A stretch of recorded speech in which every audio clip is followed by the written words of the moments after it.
ਕੀ ਨਾਮ ਹੈ ਸਰ ਆਪਣਾ? मैं विक्रम सिंह। ਕੀ ਕਹਿਣਾ ਚਾਹੋਗੇ ਜੋ ਤੁਸੀਂ ਸੰਗਰੂਰ ਪਹੁੰचे ਹੋ ਅੱਜ वर्करों ਨਾਲ मीटिंग भी हुई है सर? आज जो मीटिंग थी वो हमारे 3 जिलों के जो खेत मजदूर यूनियन के कार्यकर्ता हैं और नेतृत्व है उनके साथ मीटिंग थी। वर्तमान में क्या स्थिति है खेत मजदूरों की, किस तरह से पूरे इलाके में खेत में काम कम होता जा रहा है, वहाँ पे दिहाड़ी नहीं है।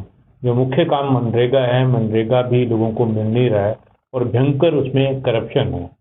कुल मिलाकर स्थिति ये है कि लोगों की आमदनी कम हुई है और खर्चे ज़्यादा बढ़ गए हैं, जो सरकारी आंकड़े भी अलग अलग बोलते हैं। इन परिस्थितियों में जो ग्रामीण मजदूर है, खेत मजदूर है, उसका जिंदगी जीना बहुत मुहाल होता जा रहा है।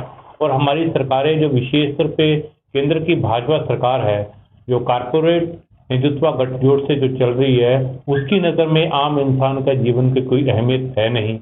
पिछले दिनों से जो राजनीतिक घटनाक्रम पूरे भारत में चल रहा है, विशेष तौर पे जो इलेक्टोरल बॉन्ड का खुलासा हुआ है, उससे बिल्कुल स्पष्ट हो गया है कि कहाँ से उनको चंदा आ रहा है और वो किसके लिए काम कर रहे हैं। ये तो सीधा भारत में तय हो गया कि आप चंदा लाइए, धंधा दीजिए, और जो नागरिक है, जो आम जनता है, उसके जीवन का के बारे में सरकार कुछ नहीं सोच रही है। तो हमने वही चर्चा की है कि किस तरह से पूरे मजदूरों का आंदोलन विकसित करते हुए जो सरकारें हैं उनके ऊपर दबाव बनाया जाए, ताकि वो जनता के पक्ष में नीतियां बनाए, उनके पक्ष में काम करे और विशेष तौर पे जो मनरेगा है उसको ढंग से लागू करे। और हमने ये भी तय किया है कि अब हम सब जानते हैं कि चुनाव की शेड्यूल आ चुका है। हम अपने संगठन की तरफ से पूरे ग्रामीण भारत में जाएंगे, पूरे पंजाब में ग्रामीण इलाके में जाएंगे, जो लोगों की समस्याएं हैं उसके मुद्दे के ऊपर लोगों को लामबंद करेंगे। ये जो पूरा नफरती जहर हमारे लोगों में घोलने की कोशिश की जा रही है धर्म और जाति के आधार पे, इसे इतर समझाते हुए कि कैसे हमारी जिंदगी के मुद्दे ज़्यादा महत्वपूर्ण है, और उसके आधार पे जनता में जाते हुए अपील करेंगे कि भाजपा को इन आने वाले चुनाव के अंदर हराए। पंजाब के किहड़े-किहड़े जिले ਤੁਸੀਂ घूम चुके हैं? पंजाब लगभग पूरा पंजाब जा चुके हैं। ਕੀ ਕਹਿਣਾ ਚਾਹੋਗੇ ਜੋ 2024 ਦੇ ਇਲੈਕਸ਼ਨ ਆ ਰਹੇ ਨੇ ਤੇ ਤੁਹਾਡੀ ਪਾਰਟੀ ਦੀ ਕੋਈ ਅਲੱਗ ਤੋਂ कैंडिडेट वगैरह खड़े करेगी?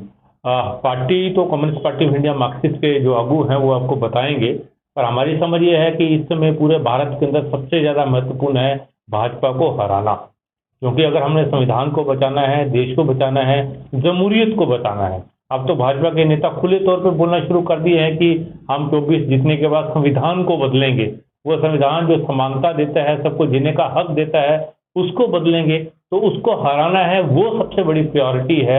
निश्चित तौर पर है कि इसमें वामपंथी नेतृत्व भी चुनाव के अंदर जीतेगा।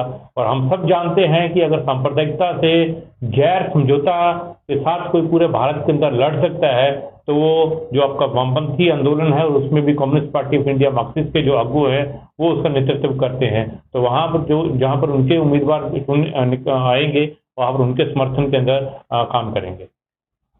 इंडिया अलायंस होया बीजेपी ਨੂੰ ਹਰਾਉਣ ਵਾਸਤੇ ਕੀ ਲੱਗਦਾ ਕਾਮਯਾਬ ਹੋਣਗੇ? बिल्कुल। अभी जो एनडीए की बौखलाहट है, जिस तरह से वो लोगों की खरीद फरोख्त करने की कोशिश कर रहे हैं, तमाम राज्यों के अंदर जाके जो चुने हुए नुमाइंदे हैं उनको भी खरीद फरोख्त कर रहे हैं, उससे स्पष्ट नजर आता है। और आईएनडीए की जो खासियत है कि जो भारत की विविधता है उसका प्रतिनिधित्व करता है। वो कोई ऐसा नहीं है कि कोई दिल्ली से तय होगा और वो राज्यों में लागू होगा। जो विविधता है राज्यों के अंदर उसको नज़र में रखते हुए आईएनडीए काम कर रहा है। और वो जो सीट एडजस्टमेंट है, किस तरह से जो मैक्सिमम एंटी बीजेपी वोट है उसको एक जगह पे लाना है, उसका वो प्रयास कर रहा है। और आने वाले समय के अंदर आईएनडीए एक बड़ा कारक होगा भाजपा को हराने के लिए।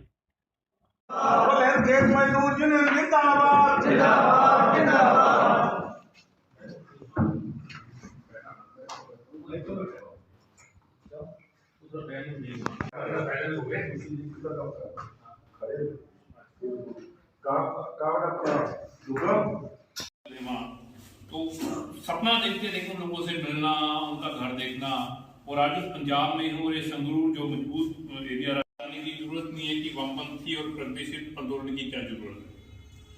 हम सीखते रहे। मैं पंजाब के बिल्कुल सटे हुए इलाके से, पठानकोट मेरा घर है, पर वो हिमाचल में है ना।